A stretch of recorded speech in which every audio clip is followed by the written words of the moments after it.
Yeah, so big week for us for a lot of reasons. Our first bye week of the Big 12, which I think is coming at a perfect time for us. I felt going into the West Virginia game for the first time, I really could notice a difference in our kids, just energy levels and that sort of thing. And we were one of the there's this week and the following week that teams have a bye, and then everyone has had it. And so, point being, we're one of the last teams to really get that bye, and it came at a really good time for us because we had a tough January, but really proud of the January we had. And now this month is going to be just as challenging. Got one of the best teams in the country in Kansas State coming in on Saturday, and coming in with a tremendous amount of momentum and confidence, coming off a big win against TCU. And they're on I think a 3-game win streak, 4-game win streak. I think it's 3. But all in all, this week has just been really important for us to kind of get our legs back under us, get healthy, and kind of work on us a little bit for the month of February, and seeing all the teams for the second time, or just that last push before Big 12 tournament. This week, how did y'all kind of balance both, prepping for, like you said, a really good K-State team, but also giving your girls rest and kind of just refocusing? I'm going to be honest, we haven't been able to do as much as I want because the flu is going around really terrible right now, and we've fell victim to that. But I'm not saying that as an excuse. I'm saying, like, thank goodness we have a bye because if we had to play yesterday, we would have had about half of our team. So, got to look at the silver lining of all that. It's good that it happened when it did, and our kids who have been healthy are getting a little bit extra rest. So a lot of it's just about getting our legs back under us and feeling like, we can make that last push, like I said, because we are a little more rested a little bit later in the season. So we haven't really got to prepare much. Yeah, I was going to ask. You probably wouldn't give any of it away anyway, but do you put, when you're going into the second half and seeing teams a second time, do you put some nuances in for your team that, will surprise the other side? It sounds like you've been compromised with that because you better get floor time. Yeah, not as much as I wanted. I had all these plans going into Monday, and then that quickly came to an abrupt stop. So not as much as I want, but I do think if you look really just across the country right now, I think a lot of people are finding it a little bit harder to score because teams are so well scouted, and, you look at quarters and teams are scoring 6 points and, 4 points. Crazy stuff. So scores are just lower in general because everyone's just more prepared at this point in the season. And so always we're looking for different little things that we can do to help our team make it a little bit easier and put little wrinkles in so that it's not as easy to defend us. You may not want to answer this. It'll be fair because it gets into officiating. The women's game is more physical now than it's ever been. True, false? Yeah, I think so, and I think that's good. I think it's good for our game. I don't want to be treated any different. I think basketball is basketball, so... Yeah, you spent, I think, 4 years at Kansas State as an assistant. Can you just kind of, if you can remember back to this, like when you first got there, like when you knew you were going to get that job, what your kind of emotions were? So I spent 3 years there, and I remember that very vividly because that was really a dream for me. That was a huge stepping stone to, get where I'm at today. And at the time, I was an assistant at the University of Nevada and across the country away from family. And as a Kansas girl, to get to go back home, that was so special for me. And I am forever grateful to Coach Mitty for bringing me back home and giving me that opportunity, especially because we didn't really know each other prior to that. But I loved my time there. I loved learning from him. Clearly, he's one of the best in the country at what he does, and I'm just so grateful for my experience there, to get back home, to learn from a great coach, to get to be in the Big 12. I could go on and on. That was a really positive experience for me. And there is some similarities in the way that you guys' teams play, just in terms of 3-point volume, stuff like that. Would you say that you learned a lot of what your? I know we've talked about you credit most of your style to learning from your mom, but would you credit some of that to Coach Mitty and what you learned when you were there? Yeah, sure. I mean, I think any coach would say that there's, pieces of what they do ingrained in them from the people that they've coached with and learned under. And there are certainly elements of what he does that are ingrained in me. He was doing something totally different when I was with him. I mean, at that point we were playing all zone and we were only running triangle offense, and he's really playing a pretty different style from that now. But of course, in general, I mean, I think we both really like skilled players, and that's to your point about the 3-point shooting and that sort of thing. I think some of those things, still remain. When they have such a significant injury, does that, when you're getting ready for this game, do you sort of put all your focus on scouting what they've done since then to get ready for this one? So, I think that that's the really obvious thing that people think. To be very honest, though, I mean, and Yoki she's an All-American. She's a pro. She's incredible. But the reality is, even when she was playing for them, she was playing about 20 minutes a game. So, and I think that, they maybe understood that the likelihood of her not being able to get through a full season was pretty high just based off her history. So I think that while that took them a little bit of a game, in my opinion, to kind of get their footing without her, I think that they've been preparing, and I think that they've played a lot of basketball without her already. So I don't know that I think it changes a little bit of their game plan, but I do think we've already kind of seen what it's like without her and how they want to play and what they do. So I can't say that it's completely different. Heck, I mean, they've won some of their biggest games without her, So, but that's what good coaches do. That's what good teams do. You just find a way. And but I guess my point being that we kind of knew that there was a chance that she wasn't going to play already, and we've seen what that looks like throughout the season before she was officially injured. I think they're top 5 in the country in assists and field goal percentage and 3-point percentage. Just what makes them so efficient, and how difficult is that to scheme for a team that is so efficient? They have one of the best point guards in the country. Serena Sundell is special. I mean, that kid is, man, she's just good. She's good with the ball. She's good without the ball.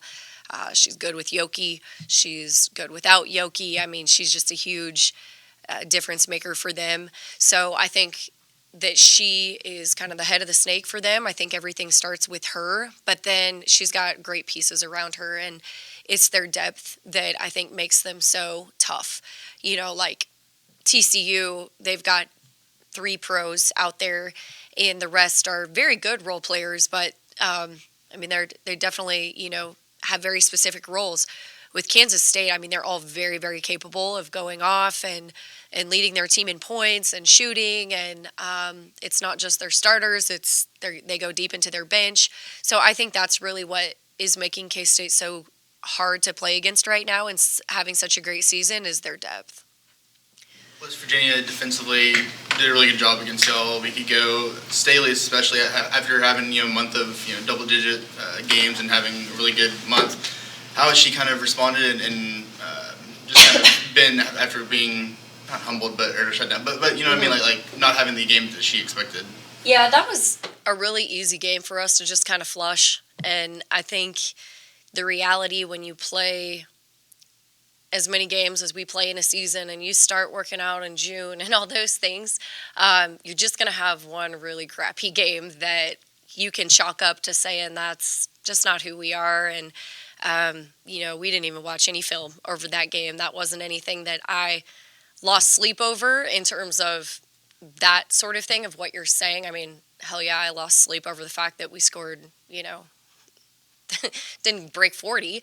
But with Staley, it was definitely that. It was just, I mean, the kid has been carrying us for how many games before, and then to come into that type of environment where West Virginia is so good at home and their defense is so stifling, and then for her to just continue to carry that, I think it was too much at the time, not just for her, for everyone. And This has been a great week for Staley to just finally be able to kind of get some rest and get her legs back. And I can't say any confidence is lost or anything from that game. It was just one of those things that happened. So she hasn't had the flu. And if she hasn't, I would separate her from anybody who has it. Trust me, I'm trying to keep everyone in a bubble as much as possible right now. So. That's probably a hard thing.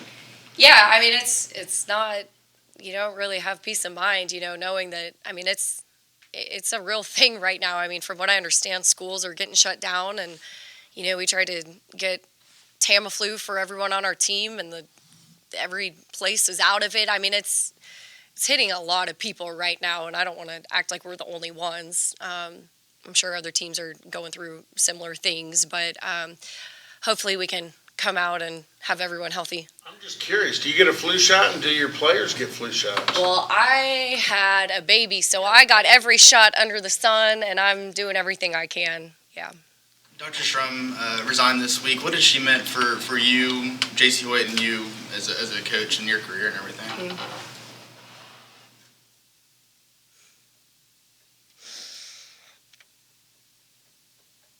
For Jacie Hoyt, she meant a lot. She does mean a lot. She's just she's been an incredible friend to me. She's been an incredible mentor. She's someone that I look up to as a female leader. She's everything that I hope I can be. I mean, she's got wisdom, she's got class, she's got integrity, she's just a leader, and she has been with me through the highest of highs in my time here and the lowest of lows, and I'm forever grateful to her for that, and just her friendship, her mentorship. I feel like I kind of lost a hero in that sense. Professionally, she has meant a lot to our program. I mean, we're women's basketball players, right? And she's been heavily involved in our recruiting. She's been heavily involved in just the support of our team. And we lost a good one in that sense. I mean, it's going to be hard to replace just what she did for us specifically as women's basketball players and to our program. She meant a lot. I think, from what she's done, just I don't even have to say what she's done for the university. I mean, I think that pretty much speaks for itself. But she was a huge figurehead, and when you can call and talk to kids across the country and they know who she is based off her social media presence, or just the kids around campus. I mean, that's not many presidents have that presence, and she did, and that's going to be hard for us to replace, just because she was very impactful for our program. I have full confidence that we were going to get the right person in, and I don't mean that to take away from anyone in the future, but she just meant a lot to me personally and to me professionally, and even just our players have been pretty upset. So she meant a lot to Oklahoma State women's basketball. If you guys win Saturday, the Chiefs win Sunday, does this have the setup to be like one of the best weekends of your life? 1,000%. Yeah. I mean, yes. that's always. It starts with Kansas State, and that's the main goal. But then, anytime win or lose, if the Chiefs win, then everything's a little bit better after that. So we are fully planning to cheer hard for the Chiefs, and hopefully our daughter can have a Super Bowl win in her first year of life. So, yeah. Steve told us, and I don't know that I knew this before, that he's also a Chiefs fan. Have you guys bonded over that at all? Yeah, we have.